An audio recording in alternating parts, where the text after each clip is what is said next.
Hey, it's Ark the New Type here. You've probably been wondering when this communist degenerate of a handsome devil is going to upload a new video. And the answer to that question is, right now. After being gone for 3 months due to a nameless individual, who shall remain nameless, decided to break my spine and leave me for dead in a river filled with gamer girl bathwater, I've decided to limp back to my cave located in the underground depths of China to fulfill my duties of my Chinese overlords, God bless, and come out with a new video for this channel. With that being said, hello everyone! I'm glad to be back. Let's get started, shall we? Today, I'm gonna be looking at my favorite game of 2016, which was roughly 3 years ago. The game in question is Doom, or Doom 2016, or Doom 4, or Doom 64 2, or Doom 2 number 9s and a number 9 large with a number 6 with an extra. Doom 2016 received a lot of critical praise and commercial success when it first came out, even after the odds were stacked against it after showcasing an underwhelming multiplayer beta weeks before launch. But fortunately, the technical wizards at id Software blew all our expectations out of the fiery depths of hell, also known as that river filled with gamer girl bathwater that I was chucked into. You're probably wondering why I'm looking at this game that came out in... Well, with Doom Eternal coming out in a few months, after the time of recording this that is, I figured as my sworn duties as a communist gamer robot, I should give this game the attention and give it the spotlight it deserves on this channel. Now that all that's out of the way, let's begin. They are rage, brutal, without mercy. But you will be worse. Rip and tear, until it is done.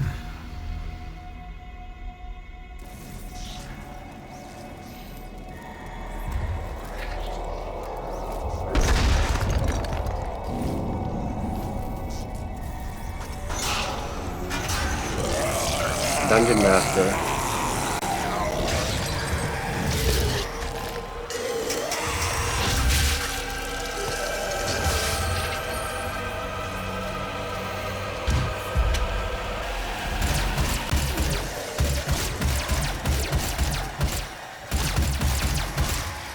Hey buddy, I think you got the wrong door. The leather club's 2 blocks down. Fuck you, Leatherhead. Now that's a way to start off your game. One thing that's obvious is that the game wastes absolutely no time introducing itself as you're immediately thrown into an encounter with a weapon that will quickly be obsolete in less than a minute. Shortly after that, you'll see a hologram of a woman investigating the sarcophagus that you came out of, and from there, you suit up like the total Chad you are. As you walk down the corridor, you'll then discover the mechanic, which is glory kills, a mechanic in which if you do enough damage to an enemy, they'll be in a vulnerable state in which you can finish them off with a melee attack. In theory, this might slow the game's pacing down, however, they're fast and ultimately satisfying to pull off. On the topic of glory kills, it actually kinda reminds me of Hentai Doom with a similar finisher mechanic. Although if I recall correctly, you can't exactly fuck up a demon in that game. However, you can fuck them instead. So fans of that game might be disappointed with Doom 2016. Shortly after, you then obtain the shotgun and are introduced to the imp. Once you murder him out of existence, you'll then find an ominous bloody cocoon-looking hive and then rip into it, and proceed to murder any demons that are silly enough to spawn in and attempt to stop you. After this fun encounter, you then head to the elevator and are seamlessly introduced to a cutscene that sets up the Doomslayer to be a man who gives absolutely no fucks. Once that's all over with, you're then free to proceed forward onto the level. Now then, let's talk about story. I'm an artist. I'm a performance artist. A woke, elderly woman joins Hell's army, leaving you and Bishop Romalians to stop her. That's really all there is to it. What do you want from me? The graphics are accelerating! The game's tearing itself apart! As far as the game's graphics goes, it looks quite lovely. It runs on the id Tech 6 engine with some key devs from Crytek being involved, and it definitely shows as there's a lot of great detail within the environments, weapons, and enemies. Even little things such as markings and decals on a weapon really help bring life into the game and immerses the player into it. My favorite area in particular has to be the 3rd level, set in a foundry, as this place is just crammed with a lot of great detail in the environments, especially with the lighting. To describe the game's overall aesthetics, it's a blend between Doom 3's facilities and traditional Doom, which seem to complement each other quite well. There's a reason people still use this game to test out their new PC builds. Overall, in terms of graphical presentation, the game definitely excels in that field. Turns me on. It does. I don't know why it does. As for the gameplay, it has quite the nice flow to it, as well as being buttery smooth, with the weapons in particular feeling very satisfying to use, and all of them, with the exception of the pistol, serving a useful purpose throughout the campaign, such as using the heavy assault rifle and shotgun against the weaker enemies, and using the more powerful weapons such as the rocket launcher or Gauss cannon for the stronger enemies. Speaking of the weapons, they're all back! The chainsaw, pistol, shotgun, super shotgun, chain gun, rocket launcher, plasma gun, and the BFG. Yeah, they're all back. And of course, the new additions being the heavy assault rifle and Gauss cannon. Another positive to the weapons is the sound design, as they all just sound very meaty and impactful, leaving quite the oomph factor to it. At heart, this is an old school FPS game with modern elements to it. Old school in the sense of having to manage your health, armor, and ammo, the reliance on exploration, key hunting, and having a no weapon limit. But modern in the sense of the presentation. On the topic of modern things, this game has an upgrade system. You can upgrade both your weapons and suit by collecting certain upgrades throughout the game, such as the field drones for your weapon upgrades, and elite guards for your suit upgrades. As for the weapons, these upgrades serve the purpose of being an alternate fire, and each of these weapons, with the exception of the pistol and super shotgun, contain two, with an example being a grenade launcher for your shotgun, or a burst fire. A lot of these are pretty fun, but there's a couple of boring ones as well. Would I rather decide between a micro-missile launcher for my assault rifle, or just a scope instead? Putting more barrels on my chain gun and basically being heavy arms from Gundam Wing, or just making the wind-up time be faster? Overall, it's a good system, and it puts a fun spin on these weapons. As for the armor upgrades, you collect these in several forms. The elite guards as mentioned earlier, runes, and Argent energy. The elite guards in particular contain Praetor tokens. These are tokens that you can use to purchase upgrades for your suit. This can include things such as having a greater resistance to explosives in the environment, faster weapon swapping speed, or an upgrade that emits a noise in your suit when you're near secrets. As for the runes, these serve as challenges that reward you with certain abilities, such as having the ability to perform glory kills a lot faster, enemies dropping armor on glory kills, or gaining unlimited ammo when reaching a certain amount of armor. You can equip up to 3 runes, but you have to find 7 beforehand. My personal favorite combination of these runes is having the fast glory kills while also being able to perform them from far away, effectively turning you into A-Train after murdering, well, Huey's girlfriend.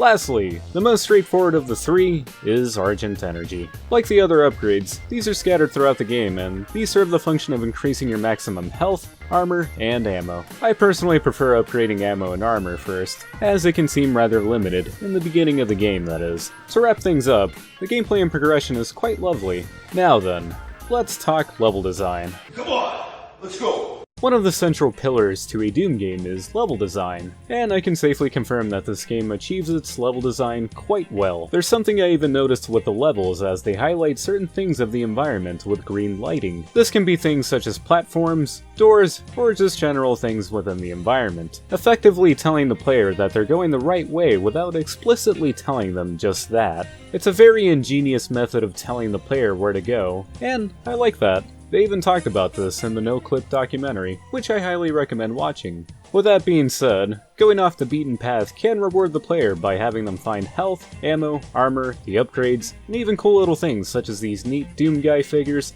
and even secret levels which you can then replay from the main menu. Wow, this is pretty neat. I wonder what happens when I crank down the graphics to the lowest. Oh.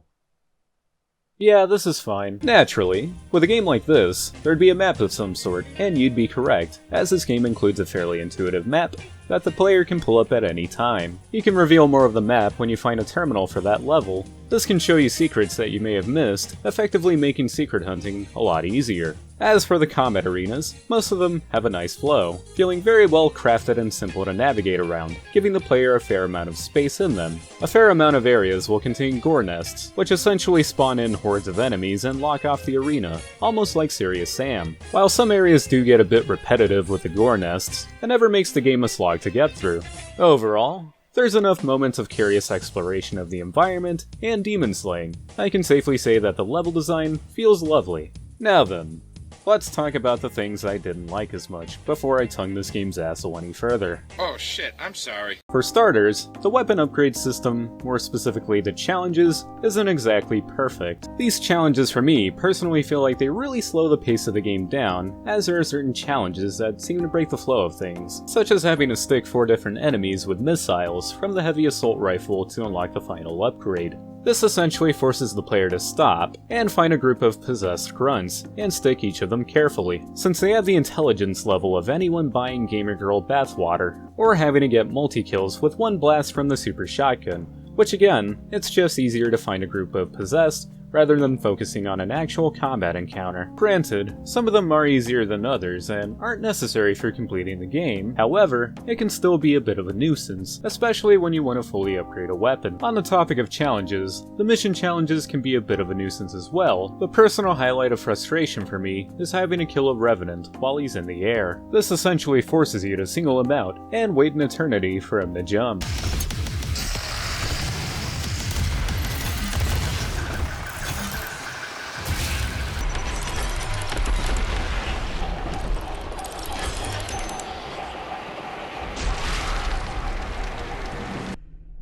Okay.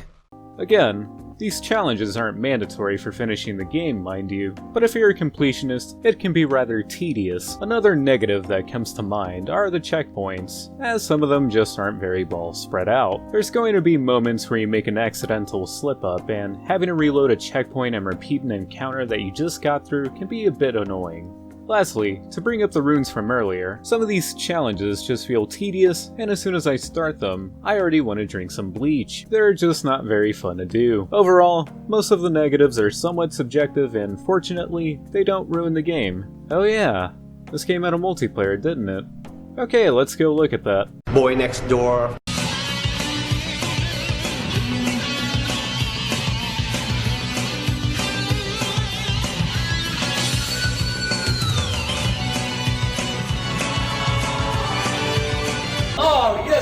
Well, Snap Map's a neat idea. This is basically this game's version of Forge from Halo, but this expands to PvE content, essentially encouraging players to make user-generated content that would utilize both assets from the campaign and multiplayer. It's neat on paper, but it didn't really get much support, and it's sad to see this feature isn't making a return to Doom Eternal. However, it is being replaced by proper mod support, so there's that. I'd still recommend giving it a look, as there's some neat stuff to be found in here. Okay, maggots, I want to see 6 hot loads on your DI's hat, now. In conclusion, Doom 2016 is a hell of a good time from start to finish, and a definite wonderful blast from the past. Even with some flaws, it's still one of the better shooting games to come out in recent years, and I think its success led to games such as Dusk, The Medieval, Ion Fury, or really any other throwback shooter homage to exist. With Doom Eternal around the corner, now's never been a better time to look at this game.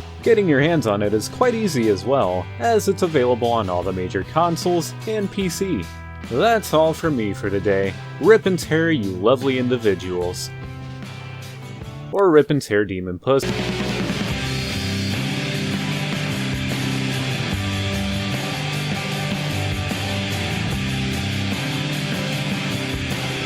Detected. Huh? Like embarrassing me, huh? Oh, my shoulder. Come on, college boy. Disobedience, huh? That's a mistake.